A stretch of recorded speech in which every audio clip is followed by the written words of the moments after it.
দেখলে বৈদ্য, রাজসভায় আমাদের অপমানটা দেখলে? হ্যাঁ, সে তো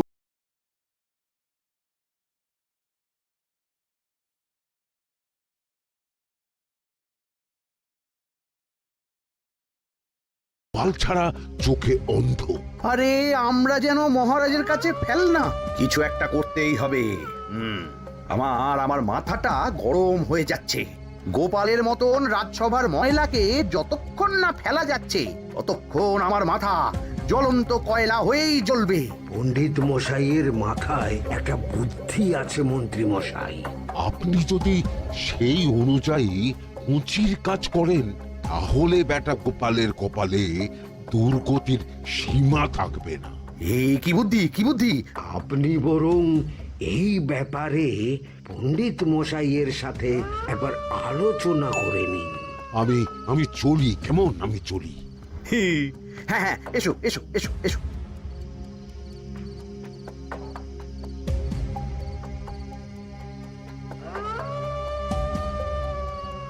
আরে ওই তো আমার বাঁ হাত ঘটা আসছে, বেটাকে দিয়ে একটা কাজ করাতে হবে। এ কি মন্ত্রী মশাই, আপনি এখানে দাঁড়িয়ে কি করছেন? এই একটা গুরুত্বপূর্ণ ব্যাপারে কথা বলছিলাম। একটা একটা কাজ করতে পারবি? কি কাজ করতে হবে বলুন মন্ত্রী মশাই। আমাকে একটু ঠান্ডা জল, পাতিলেবু আর পুদিনার পাতা দিয়ে শরবত বানিয়ে খাওয়াতে পারবি? সেসব আমার ঘরে ব্যবস্থা করাই আছে। চলুন চলুন আমার সাথে চলুন। হ্যাঁ হ্যাঁ, চল চল চল চল চল।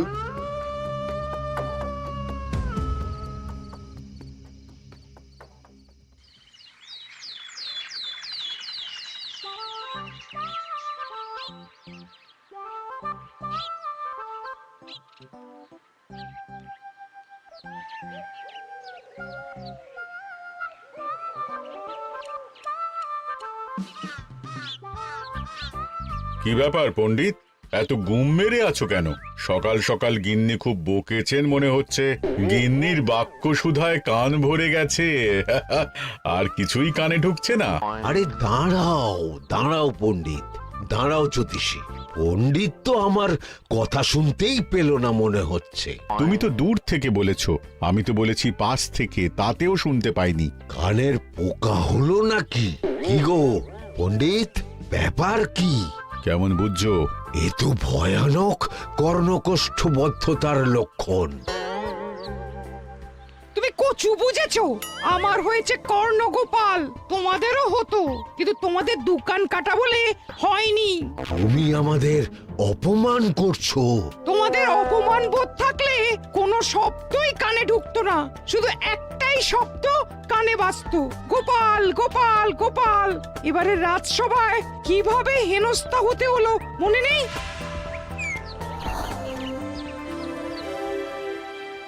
মহারাজ, একটা ভিক্ষা আছে। ভিক্ষার জন্য কৃষ্ণনগরের রাস্তাই সবচেয়ে উপযুক্ত জায়গা গোপাল, তুমি বরং সেখানেই যাও।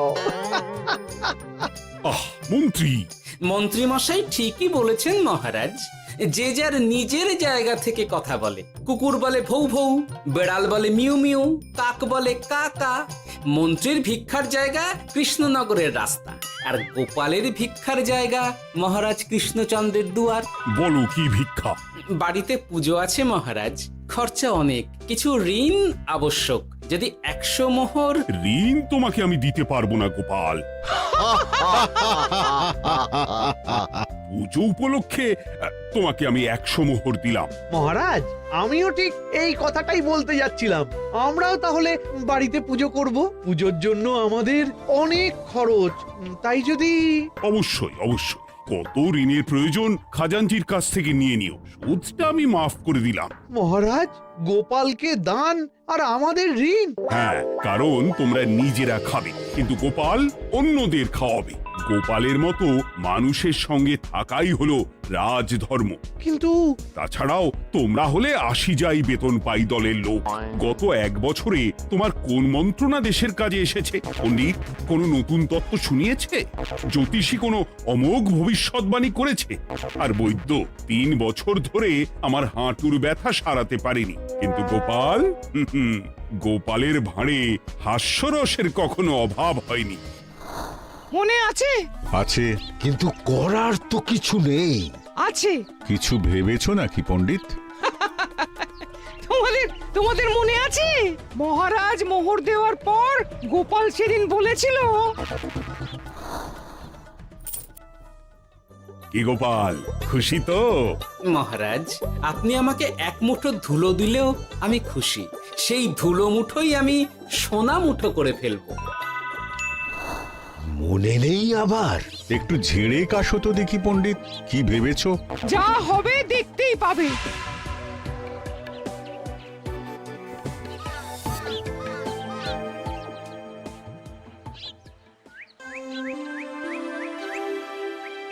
মহারাজের জয় হোক, মহারাজের জয় হোক। ওরে বাবা, এই যে সকাল সকাল চান করে ঠান্ডা লেগে গেল মনে হচ্ছে। মহারাজ, ওই কবি গান উপলক্ষে গত মাসটা আমি কৃষ্ণনগরের কোণে কোণে ঘুরে বেরিয়েছি। প্রজাদের মধ্যে একটা অসন্তোষ আমি লক্ষ্য করেছি মহারাজ। অসন্তোষ? আমি তো জানতাম আমার শাসনে প্রজারা সুখে আছে। সুখে তারা ভাসছে মহারাজ, কিন্তু একটাই অসুখ, তারা মহারাজের দর্শন পায় না। তারা মহারাজের পদধূলির জন্য আকুল হয়ে আছে, মহারাজের দর্শন পাওয়ার জন্য চাতকের মতো অপেক্ষা করছে। চিত্রকরকে দিয়ে চিত্র অঙ্কন করিয়ে বিলি করে দিলেই হলো।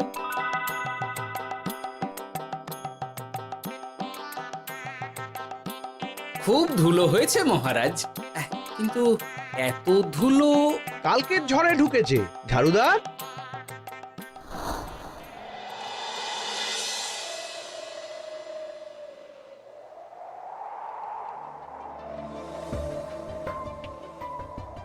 এই সুযোগ, রাজসভা ফাঁকা, এমন ঝড় যে পেয়াদারাও বাইরে নেই। কাজটা সেরে ফেল, বুঝলি?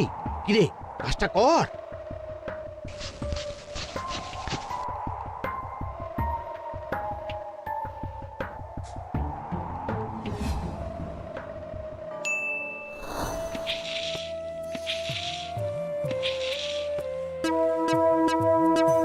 এত ধুলো! মহারাজ, কাল ঝড়টা বড় সাংঘাতিক হয়েছিল। তা বটে। আচ্ছা গোপাল, তুমি বলেছিলে মহারাজ তোমাকে এক মুঠো ধুলো দিলেও সেটা সোনা হয়ে যাবে। এখনো সেই কথাই বলছি। মন থেকে বলেছিলে না মহারাজকে তেল দেবার জন্য? তেল দেওয়ার দায়িত্বটা তো আপনি নিজের কাঁধেই নিয়ে ফেলেছেন। আমি যা বলি সত্যি বলি। আজ যদি এই 4 ঝুড়ি ধুলো মহারাজ তোমাকে উপহার দেন, তখনও একই কথা বলবে? নিশ্চয়ই। মহারাজ, গোপালকে এই 4 ঝুড়ি ধুলো দেওয়ার হুকুম হোক। কি গোপাল, আমি তোমাকে যদি এই ধুলোর ঝুড়িগুলো দিই, তা থেকে সোনা আসবে নাকি? আসবে মহারাজ, মোহরের বস্তা আসবে। যদি না আসে, আপনি বলুন। তোমাকে কৃষ্ণনগর ছেড়ে চলে যেতে হবে। রাজি? আর যদি আমি পারি, তাহলে আপনাকে এই মন্ত্রীর চাকরি ছেড়ে দিতে হবে। কি রাজি? কি মন্ত্রী, রাজি? রাজি। গোপাল? রাজি মহারাজ। আচ্ছা, আর কেউ মন্ত্রীর পক্ষে বাজি ধরেছেন নাকি? হ্যাঁ, আমি আমি আমি আমি। ও গোপাল এবার যে মরণ কুয়োতে ঝাঁপিয়েছে, সেখান থেকে আর উঠে আসতে পারবে না। পুরো থেকে মোহরের বস্তা আসবে। এ হচ্ছে গোপালের উন্মাদ রোগের শুরু। দেমাক দেমাক, মহারাজের পিঠ চাপড়ানি পেয়ে পেয়ে গোপাল ভেবেছে যে ও সব কিছু করতে পারে। এবার শুধু সেই দিনটার অপেক্ষা, যেদিন গোপালকে উল্টো গাধায় চড়িয়ে কৃষ্ণনগর থেকে বার করে দেব। এতটা নিশ্চিন্ত হবেন না মন্ত্রী মশাই। গোপাল কিন্তু হালকা কথা ছুঁড়ে দেওয়ার লোক নয়। কি বলতে চাইছো পণ্ডিত? ওই 4 ঝুড়ি ধুলো থেকে মোহরের বস্তা আসবে? না, তা বলছি না। অন্য জায়গা থেকেও তো মোহরের বস্তা আসতে পারে। তার সঙ্গে ধুলো মিলিয়ে দিলেই কেল্লা ফতে। গোপালের নিশ্চয়ই কোনো পরিকল্পনা আছে। গোপালের সব পরিকল্পনার গোড়া মেরে রেখে দিয়েছি পণ্ডিত। ঘটা আছে গোপালের পেছনে, আর ঘটা আছে গোপালের বাড়ির পাহারা। লুকিয়ে কিচ্ছু করতে পারবে না। আরে ওই তো বটা আসছে। বেল্লিক, উল্লুক, তোকে আমি জল বিছুটি দেওয়াবো। গোপালকে ছেড়ে চলে এসেছিস কেন?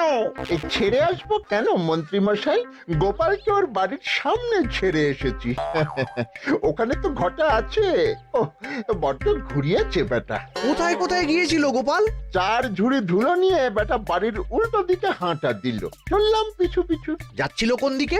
নদীর দিকে, কিন্তু গোপাল দাঁড়ালো যদুর বাড়ির সামনে। এই যদু হলো সেই লোক যে লোকজনের বাড়িঘর কেনা বেচা করে আর লোক ঠকায়। আগে রাজধানীতে থাকতো। বেটা রাজধানী থেকে এই কৃষ্ণনগরে পালিয়ে এসেছে, এখানেও লোক ঠকাচ্ছে। কিন্তু বেটা এত চালাক যে কিছুতেই ধরা যাচ্ছে না। এইরকম লোককে ধরাচ্ছে হাতে রাখা ভালো নয় কি মন্ত্রী মশাই? সে তো জানি, কিন্তু ওর ওপর মহারাজের কড়া নজর আছে। এখন ওর সঙ্গে সম্পর্ক রাখা খুব ঝুঁকি। যাই হোক, তারপর? হ্যাঁ তারপর যদু, যদু রে, গোপাল খুড়ো, আরে তুমি এখানে কি করছো?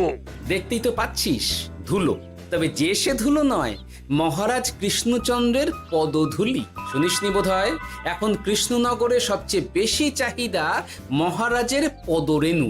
আচ্ছা, মহারাজের পদরেণু নিয়ে যাচ্ছ কোথায়? এই ছোট ছোট পুলিন্দায় ভরে কৃষ্ণনগরের প্রত্যন্ত জায়গায় যেখানে প্রজারা মহারাজের সাক্ষাৎ পায় না সেখানে বিক্রি করব। তোমার কি মাথা খারাপ? পায়ের ধুলো বিক্রি হবে? ওরে, গতবারে মাত্র 1 ঝুড়ি ধুলো 1000 মোহরে বিক্রি করেছিলাম, এবারে 4 ঝুড়ি। শোনো, তুমি আবার ঘুরে ঘুরে বিক্রি করবে কেন? তোমাকে আমি বরং 10 মোহর দিয়ে দিচ্ছি। তুমি আমাকে এগুলো দিয়ে দাও, আর বিক্রি করে যা হবে তোমাকে এই 40 ভাগ দিয়ে দেবো। ওই 10 মোহরে বদমাস যদুকে ধুলো বেচে গোপাল বাড়ির দিকে চললো। বাড়ির সামনে অব্দি পেছনে পেছনে গিয়ে তারপরে এই আপনাদের কাছে আসছি। বলিস কি রে, ধুলো বেচে 10 মোহর? ও মন্ত্রী মশাই, গোপাল তো একেবারে নাড়ি ধরে টান মেরেছে। গেল রাজসভায় এমন সুখের চাকরিটি গেল, এবার আবার রাস্তার ধারে গিয়েই বসতে হবে।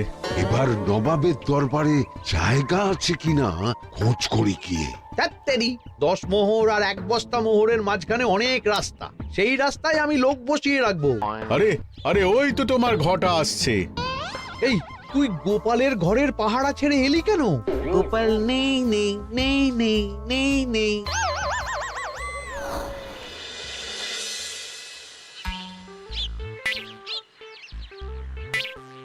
আরে, ভয় পেলি নাকি? না না না না না, ভয় পাবো কেন? শোন, তোকে পেয়ে আমার খুব ভালো হলো বুঝলি। তোকে আমার একটা কাজ করতে হবে। বলো বলো। আসলে বুঝলি, আমার না গিন্নিকে নিয়ে তার বাপের বাড়ি যাওয়ার কথা ছিল, কিন্তু হঠাৎ বিশেষ কাজে আমাকে খামবাজে চলে যেতে হচ্ছে। এখন আমি গিয়ে গিন্নিকে বললে বুঝতেই পারছিস কুরুক্ষেত্র হয়ে যাবে একেবারে। তাই আমি কাউকে খুঁজছিলাম যে আমার বাইরে যাওয়ার খবরটা আমার গিন্নিকে গিয়ে দেবে। তুই পারবি বাবা ঘটা? ওরে বাবা, আরে আরে আরে, ভয় পাস না, তোকে গিয়ে মুখে কিছু বলতে হবে না। এই নে, এই চিঠিটা আমার বউকে দিবি।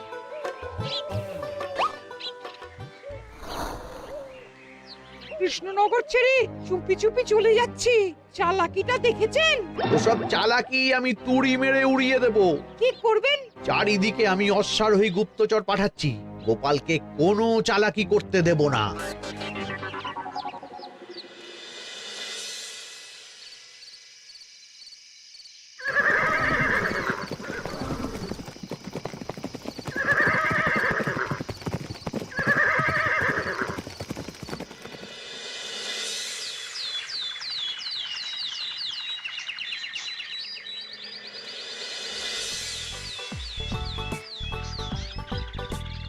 অং বং পিং পং।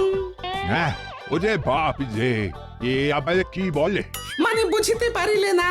অং বং পিং পং অর্থাৎ আইসো আমার নিকট বিদেশি জাদু শরবত আছে।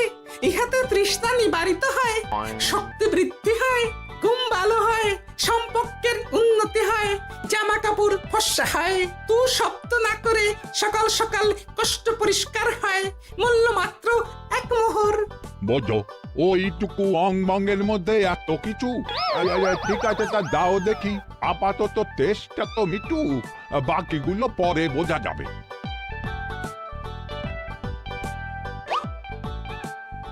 আহ বড় ভালো খেতে তো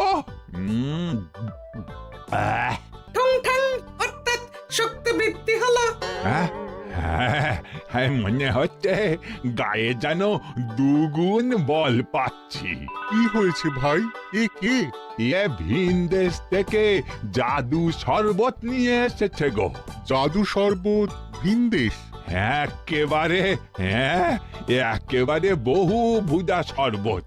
খেলে তেষ্টা যাবে, গায়ে জোর হবে, ঘুম হবে, সম্পর্ক ভালো হবে, জামা কাপড় ফর্সা হবে, সকালে হ্রাস করে পেটও পরিষ্কার হবে। সে কি? দাও গো ভাই, আমাকেও দাও। গুড় জল, সঙ্গে একটু ভাজা মশলা, আমচুর আর বিট নুন, শুদ্ধ দেশি জিনিস। জানলে কেউ ছুঁয়েও দেখতো না, কিন্তু একটু বিদেশি গন্ধ দিতেই একেবারে হট্ট মেলা।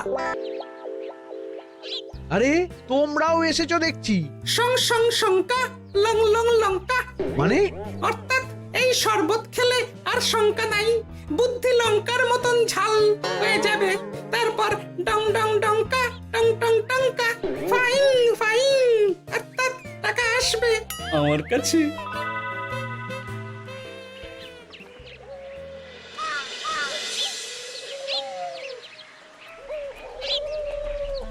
ঝপ ঝপ ছপাং, ভট ভট ফটাং। অর্থাৎ উহাকে দৌড়িয়েছ কেন? বেটা জোচ্চোর অনেককে ঠকিয়েছে। অনেক দিন থেকে তককে তককে ছিলাম। এবার এই ধুলো নিয়ে মহারাজের পায়ের ধুলো বলে বিক্রি করছিল। একটা বেনামি চিঠিতে খবর পেয়ে বেটাকে ধরেছি। ব্যাং ব্যাং বিগ ব্যাং। অর্থাৎ বাহ বাহ বাহ বাহ। বেনামি চিঠিটা আমি দিয়েছিলাম বাবু। বাবা যদু, তুমি সেই রাজধানী থেকে কৃষ্ণনগর অবধি মানুষকে অনেক খোল খাইয়েছো। তুমি এতদিন ঘুঘু দেখে এসেছিলে বাবা, এবার গোপাল নামক ফাঁদটা দেখলে। কতবার বলবো, এইসব ধুলো আমি গোপালের কাছ থেকে কিনেছি। যা বলার ওই বিচারের সময় মহারাজকে বলবি। চল চল চল চল চল।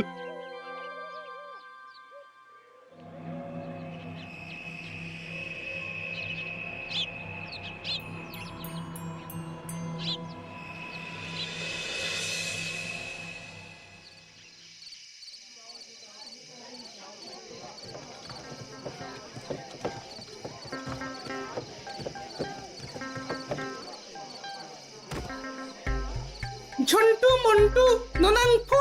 নাও ঠেলা। সাহেব বলে কি ফু দিয়ে দিতে হবে? কি বলছো সাহেব? বুঝতে পারছি না, কোথায় ফু দেব? ঝন্টু মন্টু ননাংফু। অর্থাৎ লবণ আছে? আছে আছে সাহেব আছে। কত লাগবে? ভান্ড ভরি আন্ডাকারি। অর্থাৎ যা আছে সব।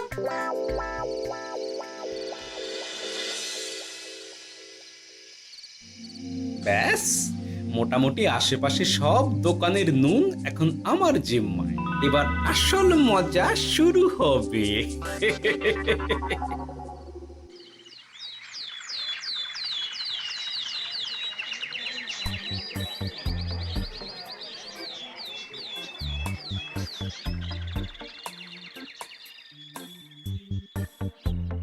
নুন আছে?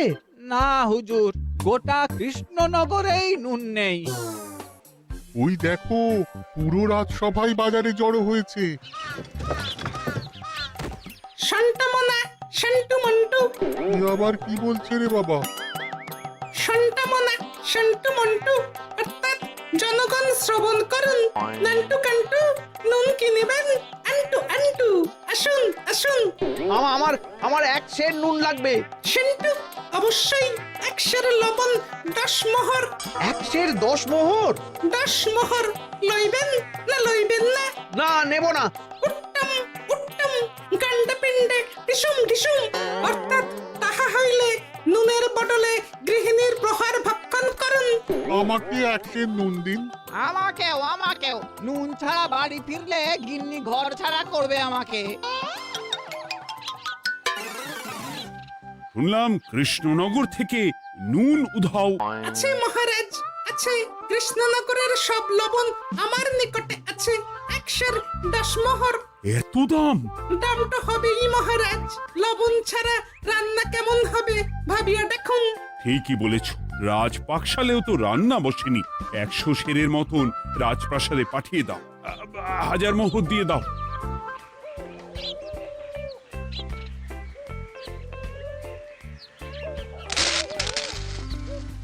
ব্যাস 1 বস্তা মোহর হয়ে গেছে। গোপাল, হ্যাঁ মহারাজ, গোপাল যে 4 ঝুড়ি ধুলো থেকে 1 বস্তা মোহর রোজগার করেছে। ইয়া বাত! চলো রাজসভায়, পুরো গল্পটা শুনতে হবে। সকলেই এসো তাহলে রাজসভায়। কিন্তু মহারাজ, যারা বাজি হারলো তাদের তো চাকরি গেছে, তো তারা রাজসভায় যাবে কি করে? ঠিক ঠিক ঠিক বলেছ। আর যারা বাজি হারলো তারা বাদ, বাকিরা চলো। এই সেরেছে, গোপাল তো আবার বাজি মেরে দিল। ও মহারাজ, আমাদের দেখুন। ও মহারাজ, আমাদের দেখুন। ও মহারাজ। হ্যাঁ